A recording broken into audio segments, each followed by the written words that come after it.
आज हम आज़ादी के 76 वर्ष पूरे कर रहे हैं।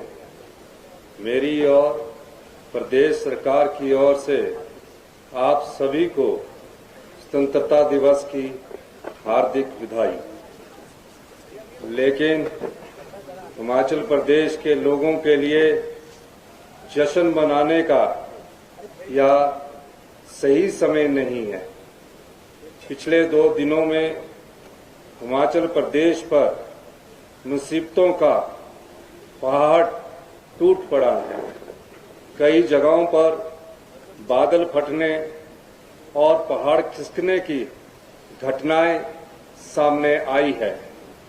तिनका तिनका जोड़कर बनाए गए घर इस आपदा में मलबे में दब गए हैं।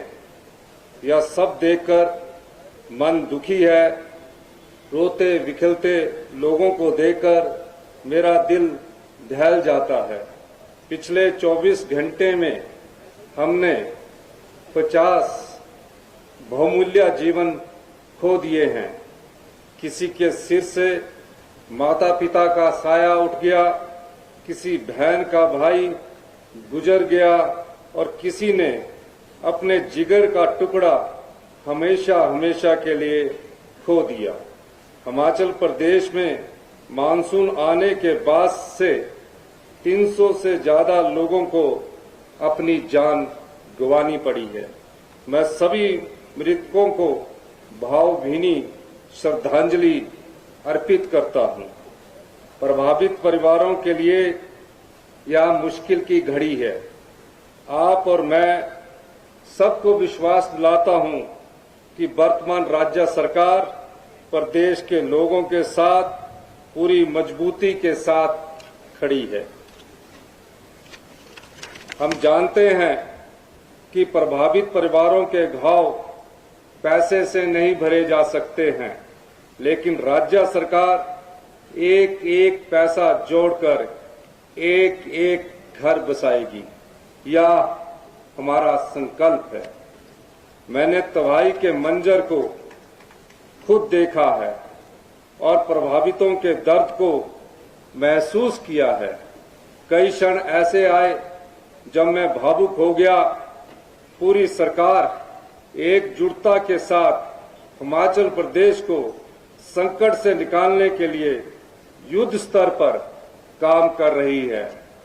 इस त्रासदी को देखते हुए राज्य सरकार ने पिछली शाम ये फैसला किया है कि इस साल स्वतंत्रता दिवस के कार्यक्रम सेरेमोनियल होंगे। सभी सांस्कृतिक कार्यक्रमों को रद्द कर दिया गया है। परेड में भी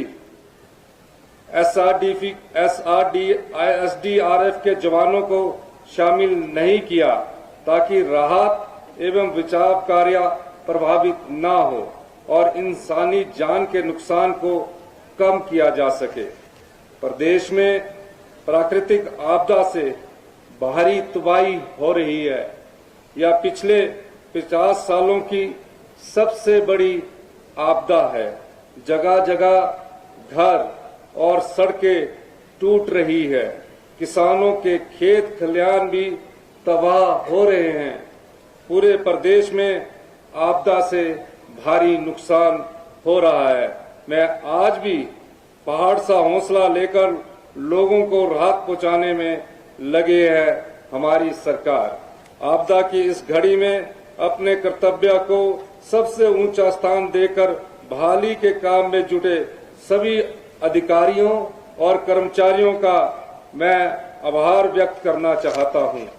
यह सरकार की गंभीरता को दिखाता है कि एक मुश्किल रेस्क्यू ऑपरेशन के तहत -4 डिग्री तापमान में 14,000 फुट की ऊंचाई पर पहुंचकर सरकार ने काम किया है।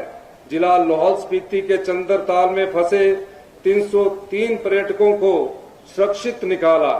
अपनी जान की परवाह न करते हुए राजस्व मंत्री श्री जगत सिंह नेगी और मुख्य संसदीय सचिव श्री संजय अवस्थी ने ये मिशन पूरा किया और जो सभी मेहमान पूरे देश से आए हुए थे उनको सुरक्षित निकाला। इस आपदा में राहत कार्य को सुचारू रूप से चलाने के लिए वर्ल्ड बैंक ने भी प्रदेश सरकार की सराहना की है। मैं किसानों और बागबानों को विश्वास दिलाना चाहता हूं कि उनकी मेहनत को हर हाल में मंडियों तक पहुंचाया जाएगा। सरकार ने पंचायत स्तर पर सभी लिंक रोड खोलने के लिए पर्याप्त पैसा दिया है और अधिकारियों को निर्देश दिए हैं कि समयबद्ध सभी सड़कों को खोला जाए। हिमाचल जैसे छोटे से राज्य में 10,000 करोड़ रुपए से ज्यादा के नुकसान का अनुमान है। आर्थिक बदहाली से गुजर रहे हिमाचल को राहत और पुनर्वास कार्यों के लिए केंद्र सरकार से आर्थिक मदद की जरूरत है। हम उम्मीद करते हैं कि जल्द ही केंद्र सरकार प्रदेश को अंतरिम राहत की पहली किस्त जारी करेगी। इस त्रासदी का हिमाचल प्रदेश के सभी लोग बड़ी मजबूती के साथ सामना कर रहे हैं। मैं आपके धैर्य और इस जज्बे को सलाम करता हूं। हमने प्रदेश में आपदा प्रभावित लोगों की सहायता के लिए आपदा राहत कोष 2023 बनाया है। लोग इस कोष में बढ़ चढ़कर दान दे रहे हैं। मैं सभी का दिल से आभारी हूं। इस वर्ष आपदा के दौरान गंभीर संकट की स्थिति को देखते हुए हमने राहत का एक स्पेशल पैकेज घोषित किया है। पहले घर को पार्शली डैमेज होने पर 10,000 रुपए की मदद दी जाती थी, लेकिन राज्य सरकार ने इस मदद को बढ़ाकर 10 गुना 1 लाख रुपए कर दिया है। दुकानों और ढाबों को नुकसान होने पर पहले सिर्फ सामान के एवज में 10,000 रुपए मिलते थे, इसे भी बढ़ाकर 1 लाख रुपया किया गया है। किराएदार के सामान को नुकसान होने पर पहले 25,000 रुपए की मदद मिलती थी, जिसे बढ़ाकर 50,000 रुपए किया गया है। कृषि और बागवानी भूमि में सिल्ट आने पर पहले लगभग 1,400 रुपया प्रति बीघा मुआवजा दिया जाता था, इसे बढ़ाकर 5,000 रुपए प्रति बीघा किया है। कृषि और बागवानी योग्य भूमि को नुकसान पर पहले 3,000 रुपया प्रति बीघा की मदद दी जाती थी, जिसे राज्य सरकार ने 10,000 रुपया प्रति बीघा कर दिया है। साथ ही आपदा में गाय भैंस की मृत्यु पर मिलने वाले मुआवजे को 37,000 रुपये से बढ़ाकर 55,000 रुपये किया गया है। इसके अलावा भेड़ और बकरी की मौत पर मिलने वाले 4,000 रुपये को बढ़ाकर 6,000 रुपया कर दिया है। हमारी सरकार के मंत्री, एमएलए और प्रशासन आम जनता को तुरंत राहत प्रदान करने के लिए मौके पर पहुंचे। प्रदेश सरकार स्पेशल पैकेज के तहत प्रभावित लोगों को राहत पहुंचाने के लिए 100 करोड़ रुपया खर्च कर रही है। इसके अलावा हमारी सरकार ने डिजास्टर प्रिपेयरनेस के लिए एक लॉन्ग टर्म योजना तैयार की है, जिससे भविष्य में जिस पर लगभग 800 करोड़ रुपए खर्च किए जाएंगे, जिससे भविष्य में ऐसी आपदाओं के दुष्प्रभाव को कम किया जा सके। प्रदेश में कृषि, बागवानी, वन और जल क्षेत्र पर ध्यान केंद्रित करते हुए लैंडस्लाइड, अवलांचेस, बाढ़ और भूकंप के लिए प्रत्येक जिले में उच्च स्तरीय वैज्ञानिक डेटाबेस का विकास एवं आपदा प्रबंधन को मजबूत किया जाएगा, जिससे होने वाले नुकसान को रोका जा सके। विधवाओं और एकल नारियों की मुश्किलों को समझते हुए हमने मुख्यमंत्री विधवा एवं एकल नारी आवास योजना शुरू की है।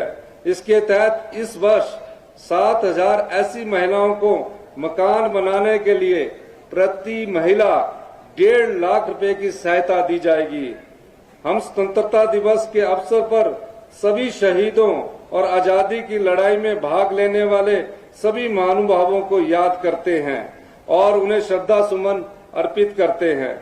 मैं आपको विश्वास दिलाना चाहता हूं कि प्रदेशवासियों के सहयोग से हम आने वाले 4 वर्षों में हिमाचल प्रदेश को आत्मनिर्भर बनाएंगे और आने वाले 10 साल में हिमाचल प्रदेश देश का सबसे अमीर और समृद्धशाली राज्य होगा। स्वतंत्रता सेनानियों को प्रदेश सरकार द्वारा दी जाने वाली सम्मान राशि को, जिन्होंने आजादी में अपनी कुर्बानियां दी है, को मैं 15,000 रुपये से प्रति माह से बढ़ाकर 25,000 रुपये प्रति माह करने की घोषणा करता हूं। जिन स्वतंत्रता सेनानियों की मृत्यु हो चुकी है, उनकी पत्नियों को प्रदेश सरकार द्वारा दी जा रही सम्मान राशि को भी 15,000 प्रति माह से बढ़ाकर 20,000 रुपये प्रति माह करने की घोषणा करता हूं। शत्रु सेना के विरुद्ध ऑपरेशन के दौरान युद्ध दुर्घटना में शहीद होने अथवा घायल या गुम होने वाले सैनिकों के आश्रितों को प्रदेश सरकार द्वारा अनुग्रह अनुदान राशि प्रदान की जाती है। प्रदेश सरकार द्वारा दी जाने वाली इस अनुग्रह अनुदान राशि में मैं 50% की बढ़ोतरी करने की मैं घोषणा करता हूं। युद्ध या युद्ध जैसी परिस्थितियों में शहीद सैनिक के आश्रितों को 20 लाख रुपए के स्थान पर अब 30 लाख रुपया दिए जाएंगे। नॉन ऑपरेशनल क्षेत्रों में अथवा ऐसे ऑपरेशनल क्षेत्रों जहां युद्ध न हो मरने वाले सैनिकों को आश्रितों को 5 लाख रुपए के स्थान पर अब 7.5 लाख रुपया दिए जाएंगे। ऑपरेशन में 50% से अधिक अपंग हुए सैनिकों को 3.75 लाख रुपए तथा 50% से कम की अपंगता वाले सैनिकों को 1.5 लाख रुपए दिए जाएंगे। मैं विधवा पुनर्वास योजना में जो सामाजिक एवं अधिकारिता विभाग के अंतर्गत महिला एवं बाल विकास निदेशालय द्वारा क्रियान्वित की जा रही है, विधवा पुनर्विवाह योजना के अंतर्गत दी जाने वाली सहायता राशि को 65,000 रुपए से बढ़ाकर 2 लाख रुपए करने की घोषणा करता हूं।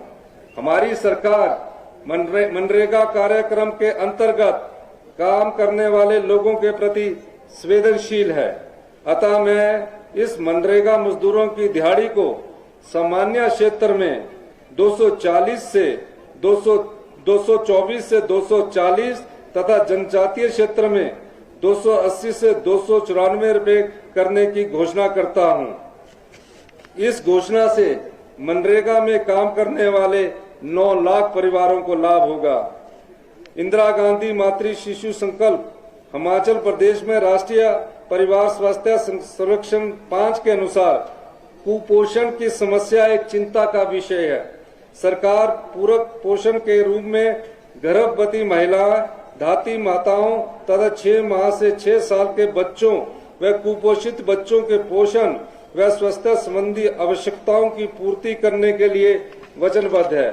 पोषण की कमी से अनेक स्वास्थ्य समस्याएं उत्पन्न होती है, इसलिए सेहतमंद व बीमारी मुक्त जीवन के लिए संतुलित आहार बहुत आवश्यक है। गर्भावस्था महिला के जीवन में महत्वपूर्ण समय होता है और इस दौरान महिलाओं को संतुलित आहार व धात्री माता को अतिरिक्त आहार की आवश्यकता होती है।